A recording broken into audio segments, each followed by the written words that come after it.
I've never told you the story of how I started Love and London, so why don't we go on a little walk around Notting Hill and I'll tell you about the last 3 years. Let's start by going to this pub just down the road. I want to show it to you. I started Love in London as a blog back in 2013 to document moving here and my new life in the UK. Do not try to go back and find those posts. They are terrible and I deleted them. Oh, okay, so here's where I want to show you. This is the Churchill Arms.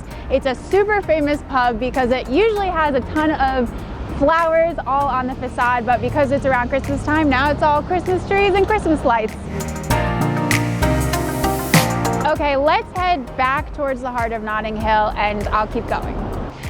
After living and working in the UK for a couple of years, I decided I wanted to do more with this blog. But instead of writing, I started to create YouTube videos, specifically travel ones, and one of them really took off. You might have seen it because it has 1.1 million views now. And from there, I knew that I wanted to make more video content for people who are coming to visit London. Okay, let's keep going this way. I want to show you Westbourne Grove. All right, where was I? Okay, so after about 6 months of making videos, I decided I wanted to go all in and make it a goal to turn the YouTube channel into my full-time job, because the idea of creating videos for people who are visiting London as my job sounded pretty cool, and it still is.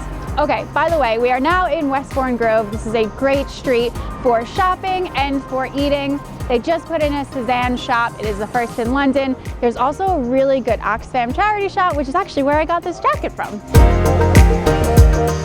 Okay, let's head towards Portobello Road. Okay, back to the story. So for the past 2.5 years, while also freelancing to pay the bills, I worked super hard to produce a ton of content on Love in London, and little by little, the community started to grow and more people started to join us and watch. By the way, this part of Portobello Road is really good if you want to do some antique shopping. There's Alice's Antiques back there, plus a lot of other shops to check out. Eventually I started to make some money from the videos, but the big game changer, by the way, let's go up here, I want to show you something. The big game changer was when I launched my 2 digital guides and our London photo sessions photography service. Once I did that, I was able to make enough money where I can not only pay myself a bit of a salary, but also invest and start to make some of the free content much better. Notting Hill has a ton of colorful houses. You can pretty much find them anywhere in the neighborhood.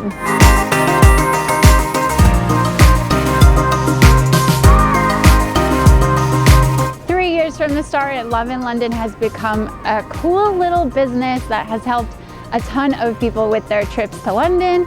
Plus, I've got a great team that's helping me out. Daniela does all of our customer service and admin. She helps me loads. And we have some great photographers for the London photo sessions. Should we stop and grab a drink? This is the distillery and they have some really good gin cocktails. This is the perfect spot, I think, to end the tour and to end the story. And cheers to another 3 years of Love and London.